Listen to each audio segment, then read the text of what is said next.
much. Thank you, Madam Speaker. Thank you, Madam Speaker. My question is to the Minister for Education. Minister, as you know, I oppose your tertiary sector reforms. But quite apart from these reforms and my concern with them, the University of Tasmania is one of the biggest employers in the state and has developed plans for deep restructuring, capital investment and increasing student numbers. Minister, further to our discussions about the university's plan, what commitment can the federal government now give to help fund this exciting project? I call the Honourable Minister for Education. Well, thank you, Madam Speaker, and I'm very grateful to the member for Denison for asking me a question about the University of Tasmania's restructuring proposal.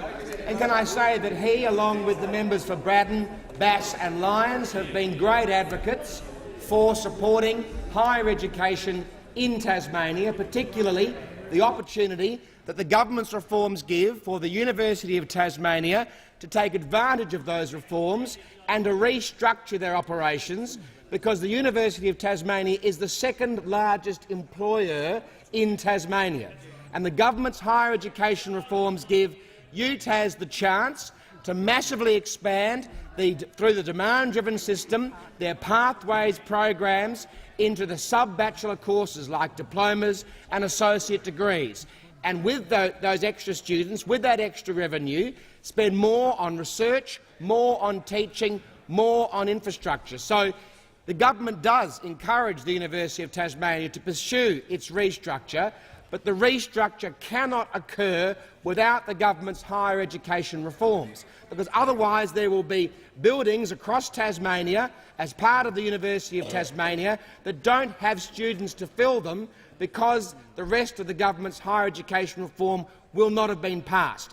Can I also tell the member for Denison, because he quotes the University of Tasmania and he says that he doesn't support the government's higher education reforms. University of Tasmania is part of Universities Australia. Universities Australia have spent weeks, if not months, in this building trying to convince the Labor Party, the Greens and the crossbenchers to vote in favour of the government's higher education reforms.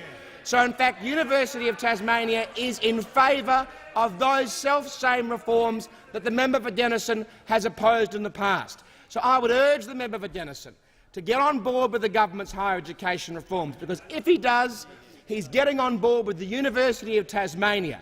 And if he does that and these reforms pass the Senate today or tomorrow, then the University of Tasmania will not only be able to restructure their operations, they'll be able to thrive in a deregulated environment where they can do their very best quality work even more and better, and they can also provide the vital pathways programs to Tasmanians to get into undergraduate degrees, because as he would know and I know, Tasmania has the lowest participation rate in higher education in Australia at 6.7%.